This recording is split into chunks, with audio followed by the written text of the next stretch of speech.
another episode of Remain Healthy.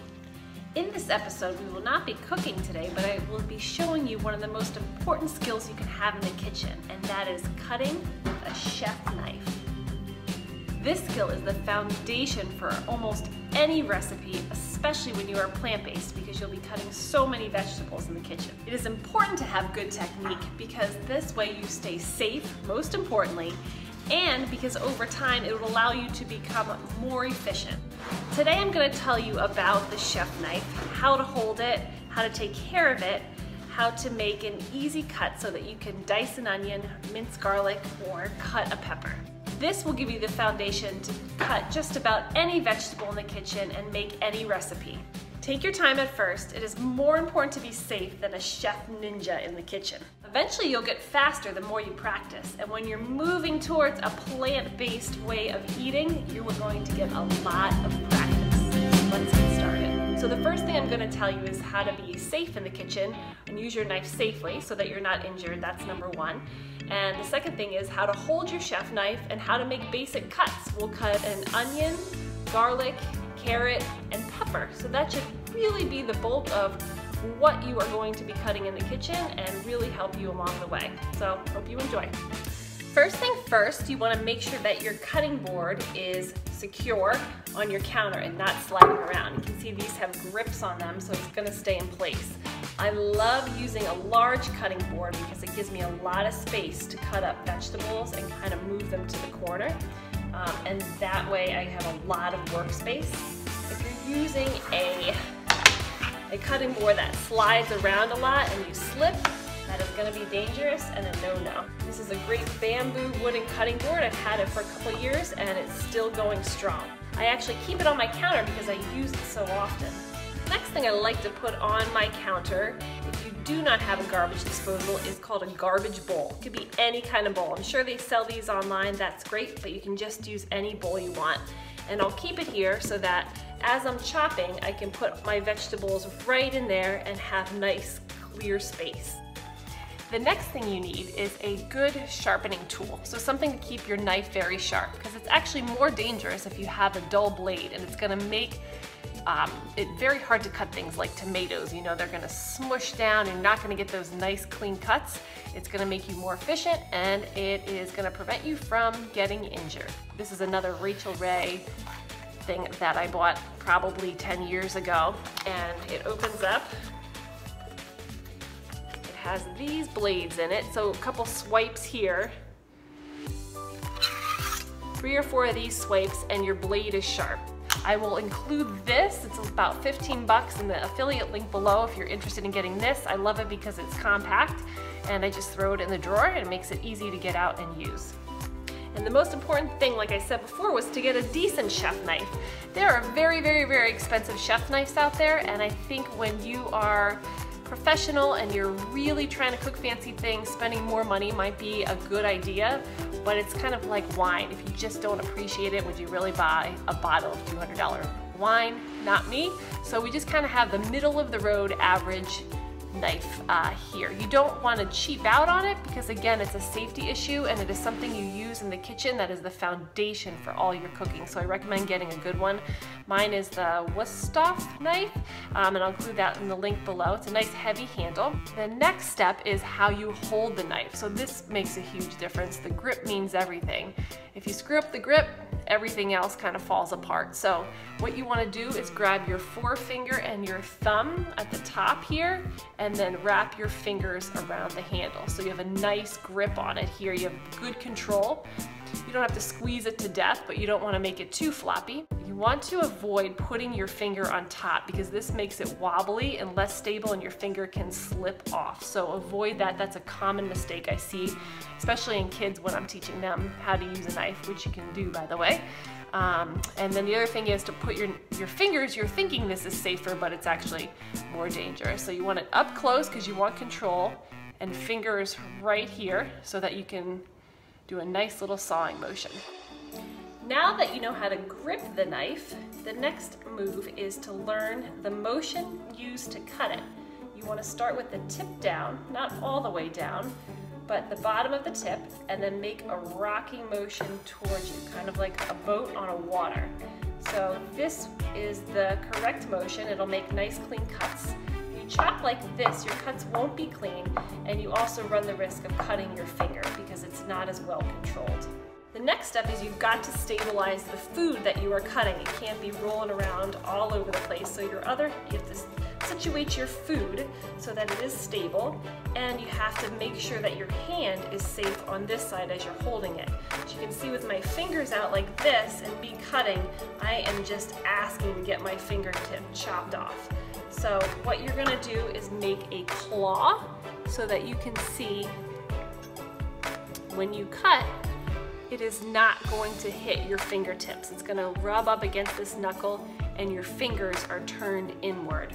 So you're gonna use that and walk along the piece of food that you are going to cut. Celery is a great practice food because there's a long piece of it to cut and it cuts very easily. So we start here and you're gonna make a rocking motion with your knife. As you're cutting, you can drag your claw hand back a little bit and keep it secure. It is best to watch this part of the knife as you're cutting to make sure that you are safely away from your fingertips. That is the most important thing. The way you cut and how it looks comes second to your safety. So you're gonna move that back, and as you can see, this is very secure. So we have all these.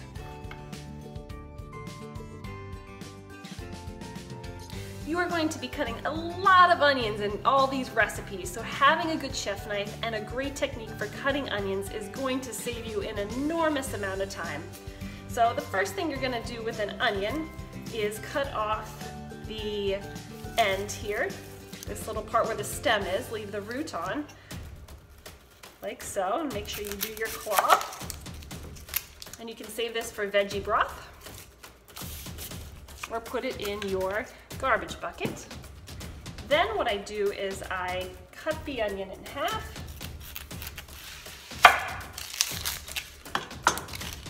And peel the onion, keeping the root on.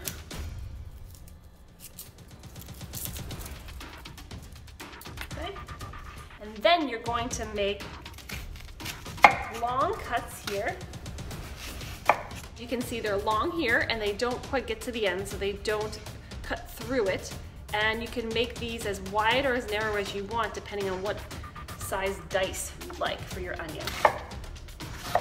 But a medium dice is usually the one you're going to use the most. Then be careful, you're going to make some slices going this way. Watch your fingers. And then we're going to, using our claw and our nice rocking motion, cut through the onion like so, hold it all together. With this little nub for veggie broth. Most of them are about the same size, medium dice, and ready to be put in soup. Next thing you use a lot of in the kitchen are garlic cloves, and they always want you to mince garlic. So right now we'll cut this little garlic clove. First thing is to cut the root off, right here, that flat part. Tiny little piece there. And throw that out. And then my favorite part is to smash it. So lay the knife flat, give it a smash with the back of your palm, careful of the blade. And kind of gives it a smush. It breaks it open so that you can just easily peel that papery skin right off of here. And then just like you're doing your other chop, you're gonna make sure the food's secure and use baby little cuts and a little rocking motion. And kind of push the food through with your stable claw hand. And you can wipe the knife off here, turn it around, and go to the other side.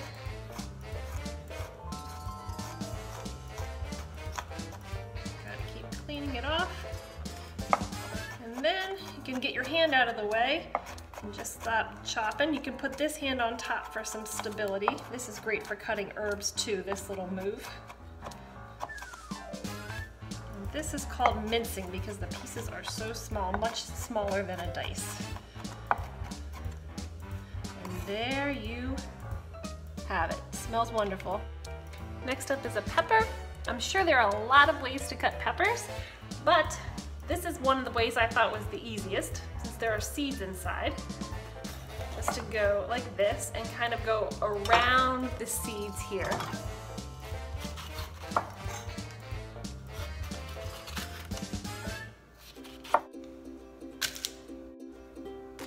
We can make slices.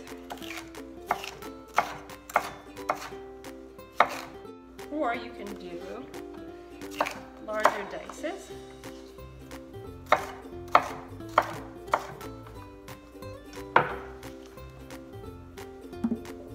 Now you know what to look for in a really good chef knife, and about the 3 knives that you should have: a bread knife, a paring knife, and a chef knife, especially to start out. You really won't use any other knife. So you know what the good qualities are, how to stay safe by using a very secure cutting board and a sharp knife, and the proper way to hold a knife. You know the basic cutting techniques for chopping, dicing, and mincing, and how to cut onion, garlic, and peppers.